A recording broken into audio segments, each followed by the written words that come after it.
most Chinese people won't forget the humiliation that China has suffered in history, and it has left a deep scar on Chinese people. The humiliation started from China's defeat in the First Opium War, followed by Japanese invasion and the Civil War.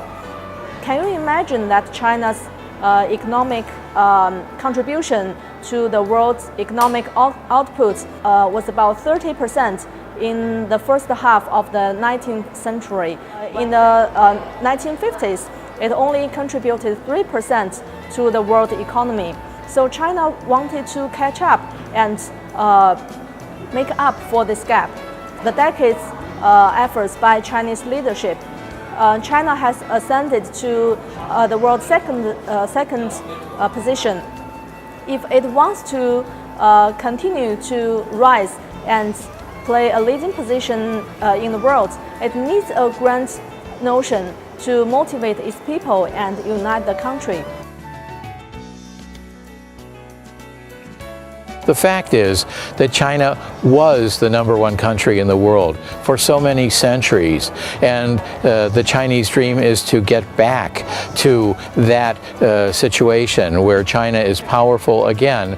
But China now is not looking to be the only leader, but it's looking for a globalization that cooperates with win-win solutions for every country in the world. The Chinese dream has nothing to do with China seeking world hegemony. It is more of the need of its domestic transformation. It has 4 parts. It wants to be a strong China in terms of politics, economy, and military, and also a civilized China in terms of social equality and fairness, and a harmonious China in terms of amity amongst different social classes, and last, a beautiful China in terms of healthy environment and no pollution.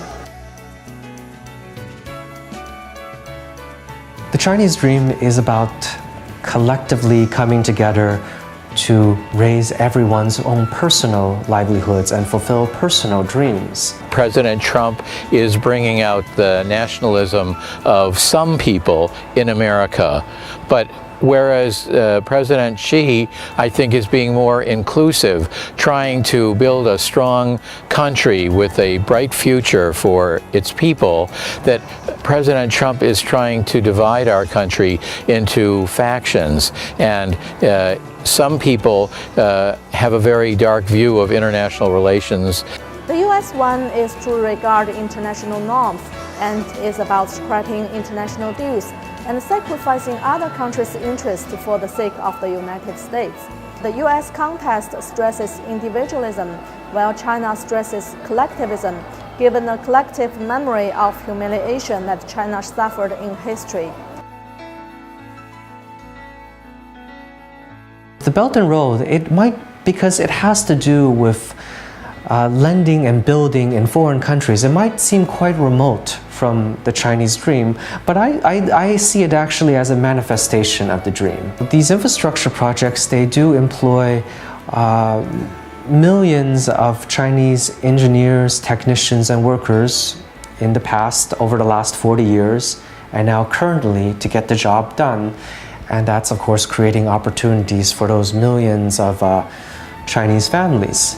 So to sum it up, this is the Chinese dream in action, because you have to have everyone coming together to provide the resources to create those opportunities that create, in the end, the personal benefit for all those Chinese people.